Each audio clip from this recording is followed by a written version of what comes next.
हाँ welcome guys. दोस्तों आज मैं आपको बताने वाला हूँ इनवॉइस फर्निशिंग फैसिलिटी के बारे में। हाँ जी दोस्तों, जो गवर्नमेंट ने इंट्रोड्यूस किया है इनवॉइस फर्निशिंग फैसिलिटी जीएसटी के अंदर आउटवर्ड सप्लाई को रिपोर्ट करने के लिए, उसके बारे में आज हम डिटेल में समझेंगे। तो दोस्तों इसको समझने के लिए बने रहे मेरे साथ वीडियो के एंड तक।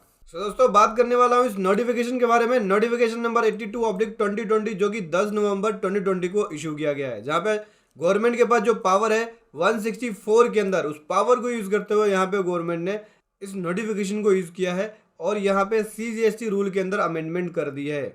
तो दोस्तों ये सीजीएसटी रूल का 13 अमेंडमेंट है 2020 के अंदर, जहाँ पे गवर्नमेंट सबसे पहले पॉइंट में 59 के अंदर यहाँ पे मैनर बता रही है कि कैसे आपको आउटवर्ड सप्लाई को फर्निश करना है। तो दोस्तों यहाँ पे गवर्नमेंट कह रही है every registered person other than, उन पर्सन को छोड़ के जो सेक्शन 14 के अंदर आईजीएसटी एक्ट के अंदर कवर होते हैं। ठीक है दोस्तों, तो यहाँ पे हर एक रजिस्टर्ड पर्सन को रिक्वायर्ड होता है आउटवर्ड सप्लाई की डिटेल को फर्निश करना अंडर सेक्शन 37 के अंदर, जहाँ पे अपनी वो आउटवर्ड सप्लाई की डिटेल गुड्स एंड सर्विसेज ये दोनों की फॉर्म जीएसटीआर 1 के अंदर देते हैं, मंथ के लिए या फिर क्वार्टर के लिए इलेक्ट्रॉनिकली कॉमन पोर्टल पे। सो दोस्तों यहाँ पे सेकंड पॉइंट में गवर्नमेंट कह रही है रिक्वायर्ड है सभी रजिस्टर्ड पर्सन को एवरी क्वार्टर के अंदर उनको यहाँ पे रिटर्न फर्निश करनी होती है सेक्शन 39 के अंदर सब सेक्शन 1 के अंदर, जहाँ पे इस तरह की रिटर्न में वो आउटवर्ड सप्लाई की डिटेल गुड्स एंड सर्विसेज की देते हैं, क्वार्टर के लिए डिटेल देते हैं जो नेसेसरी डिटेल है। तो फर्स्ट और सेकेंड मंथ में यहाँ पे उनको डिटेल भरनी पड़ेगी उस क्वार्टर का, जहाँ पे हर महीने में वो 50 लाख रुपीज़ की वैल्यू को मेंशन कर सकते हैं इनवॉइस फर्निशिंग फैसिलिटी का यूज करके। दैट मीन्स मैं अगर सिंपल लैंग्वेज में बात करूं, साधारण भाषा में बात करूं दोस्तों, तो यहाँ पे गवर्नमेंट कह रही है कि आउटवर्ड सप्लाई को फर्निश करने के लिए जो क्वार्टरली रिटर्न को फाइल कर रहे हैं और जिनको आउटवर्ड सप्लाई को रिपोर्ट करना है, तो वो आईएफएफ फैसिलिटी का यूज कर सकते हैं और वहाँ पे फर्स्ट 2 मंथ में हर महीने के अंदर 50 लाख की वैल्यू को दिखा के अपनी आउटवर्ड सप्लाई को आईएफएफ, यहाँ पे इनवॉइस फर्निशिंग फैसिलिटी को आईएफएफ बोला गया है।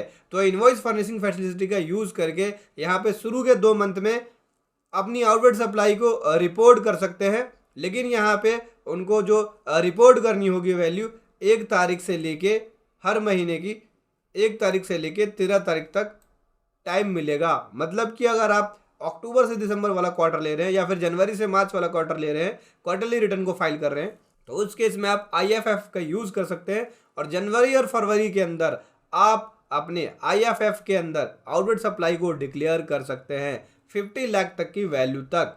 लेकिन ये काम आपको करना होगा हर महीने की 1 से 13 तारीख के बीच में। मतलब कि अगर जनवरी का कर रहे हैं तो 1 फरवरी से 13 फरवरी के बीच में, और फरवरी का कर रहे हैं तो 1 मार्च से 13 मार्च के बीच में आपको ये करना होगा। तो यहाँ पे इस तरह की टाइम लिमिट है। और दूसरी बात यहाँ पे गवर्नमेंट कह रही है कि अगर आपने जो डिटेल है आउटवर्ड सप्लाई की फर्निश करी आईएफएफ के अंदर पहले 2 महीने में, फर्स्ट एंड सेकंड मंथ के अंदर, तो उसके बाद आपको जीएसटीआर 1 के अंदर यहाँ पे दोबारा रिपोर्टिंग करने की जरूरत नहीं है। मतलब कि अगर आपने आईएफएफ के अंदर एक बार उस इनवॉइस को रिपोर्ट कर दिया है तो R1 में दोबारा रिपीट नहीं करना उस इनवॉइस को, सिंगल टाइम आप रिपोर्ट कर सकते हैं, मतलब डबल रिपोर्टिंग आपकी नहीं होगी। तो दोस्तों यहाँ पे गवर्नमेंट कह रही है जो आउटवर्ड सप्लाई आपको भरनी है गुड्स एंड सर्विसेज की या दोनों की फर्निश करनी है जीएसटीआर 1 के अंदर, उसके अंदर डिटेल क्या देनी होगी, इनवॉइस वाइज डिटेल देनी होगी। जैसे आपकी जो इंट्रा स्टेट या इंटर स्टेट सप्लाई है जो आपने रजिस्टर्ड पर्सन को करी है उसकी डिक्लेयर करेंगे डिटेल इनवॉइस वाइज, और इंटर स्टेट सप्लाई जिस इनवॉइस की value more than 2.5 lakh rupees है अनरजिस्टर्ड पर्सन को किया है तो उसकी डिटेल आप यहाँ पे इनवॉइस वाइज फर्निश करेंगे। कंसोलिडेटेड डिटेल किसकी देनी होगी, इंट्रा स्टेट सप्लाई की जो आपने अनरजिस्टर्ड पर्सन को किया है उसकी आपको कंसोलिडेटेड डिटेल देनी होगी। दैट मीन जो B2C वाली सप्लाई है उसकी आपको कंसोलिडेटेड डिटेल देनी होगी R1 के अंदर, और B2B वाली आपको इनवॉइस वाइज देनी होगी, और B2C वाली लेकिन 2.5 लाख से ऊपर है उसकी आपको इनवॉइस वाइज डिटेल देनी होगी। उसके बाद state wise inter state supply देनी होगी अगर वैल्यू 2.5 लाख रुपीज़ है अनरजिस्टर्ड पर्सन को किया है तो। डेबिट नोट क्रेडिट नोट की डिटेल देनी होगी। ठीक है दोस्तों, दूसरी तरफ अगर हम बात करें आईएफएफ के अंदर आपको क्या रिपोर्ट करना होगा, 5वें पॉइंट में बोलते हैं कि आईएफएफ के अंदर आप आउटवर्ड सप्लाई रिपोर्ट करेंगे अपने गुड्स एंड सर्विसेज ये दोनों की फर्निश करेंगे।